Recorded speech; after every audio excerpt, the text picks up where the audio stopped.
En aquel tiempo, algunos de entre la gente que habían oído los discursos de Jesús decían: «Este es de verdad el profeta».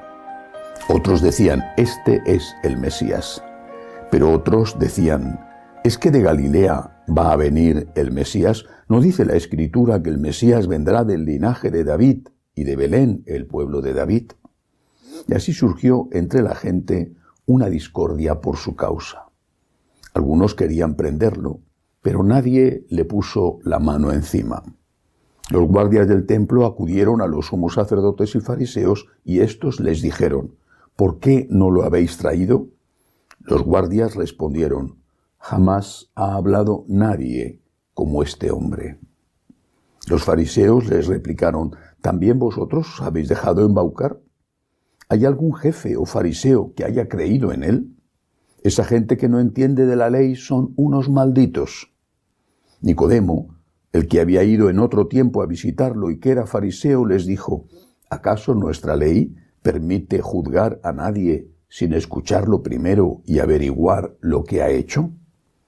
Ellos le replicaron: «¿También tú eres Galileo? Estudia y verás que de Galilea no salen profetas». Y se volvieron cada uno a su casa. Palabra del Señor. Gloria a ti, Señor Jesús.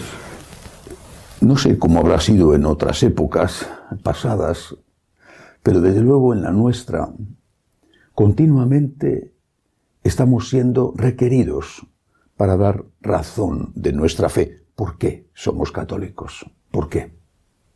Estamos siendo requeridos desde fuera y desde dentro. Es decir, los que no tienen fe a veces en la propia casa te acosan, incluso a veces, no digo físicamente, pero sí verbalmente, con una cierta agresividad. Pero también desde dentro de la iglesia te pueden sentir acosado, también con agresividad. Te acusan de ser un retrógrado, un conservador, un carca, un anticuado, de no estar al día y otras cosas. Por eso continuamente debemos estar dando razón de nuestra fe. ¿Por qué soy católico? ¿Por qué quiero ser fiel a Jesucristo? Y este acoso externo, muy próximo en ocasiones, este acoso también hace mella en nosotros. No somos indiferentes, inmunes a lo que nos rodea y a la caída de la práctica religiosa, al descreimiento generalizado, a la apostasía masiva. También nosotros nos hacemos esa pregunta: ¿por qué soy católico? Tenemos que responder a ella y nos la preguntamos a nosotros mismos: ¿por qué soy católico? ¿Por qué sigo yendo a misa? ¿Por qué, en contra de la inmensa mayoría, sigo defendiendo la enseñanza de Jesús? ¿Por qué? Hoy encontramos una respuesta en el Evangelio. Primero empieza el texto diciendo que la gente se admiraba de las enseñanzas. Normalmente se admiraban de los milagros, en este caso de las enseñanzas. Al menos había un sector del pueblo que, escuchando a Jesús, se sentía admirado, y que decían que esa enseñanza era la de un profeta. No creían aún en su divinidad, pero no les cabía duda que era una enseñanza que venía de Dios, la enseñanza. Y luego los propios guardias del templo, cuando son interrogados, acusados de negligencia por los sacerdotes y fariseos, responden diciendo: «Nadie ha hablado nunca así». Nadie ha hablado nunca así, nadie ha enseñado nunca así. Lo dicen con admiración, no lo dicen como si estuvieran denunciando una herejía. ¿Por qué soy católico? ¿Por qué sigo a Jesús? Porque Jesús es mi roca. Y nadie más que Jesús es mi roca. ¿Por qué? Primero, nadie ha enseñado nunca así. Nadie ha hablado nunca así. La enseñanza de Cristo me atrae. Su enseñanza. Incluso aquella enseñanza que me provoca o que me incomoda, que me corrige. Incluso esa enseñanza que va contra el mundo y que hace más incómoda la vida, porque aunque las consecuencias serían terribles, sin embargo, en un primer momento, hacer lo que te pide el cuerpo puede parecer una liberación. Es al contrario, pero en un primer momento puede parecer esa liberación. La enseñanza de Jesús me atrae. No estoy con Jesús a pesar de su enseñanza.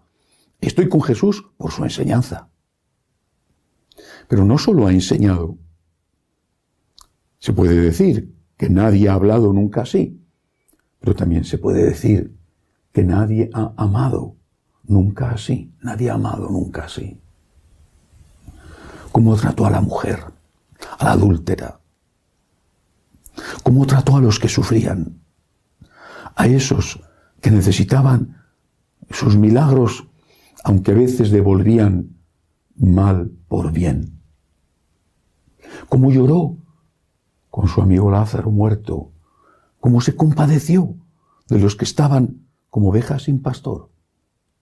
Nadie ha amado nunca así. ¿Cómo fue a la cruz? Hasta ese extremo. Nadie ha amado nunca así.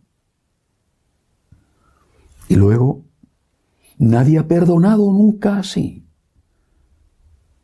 No solamente en la cruz, sino también en la cruz. Porque la cruz fue el culmen de su perdón. Ese perdónales que no saben lo que hacen, ese constituirse en abogado defensor de sus asesinos, no es normal. Ya no era normal cambiar la ley del talión por el ama a tu enemigo, y lo fue aún menos normal, según los criterios humanos, convertirse en el que defiende a los que le están matando.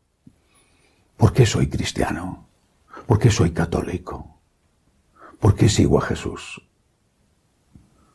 ¿Por qué intento, pecador como soy, hacer lo que Él me pide? ¿Por qué le defiendo ante el mundo y ante aquellos que se extravían dentro de la iglesia?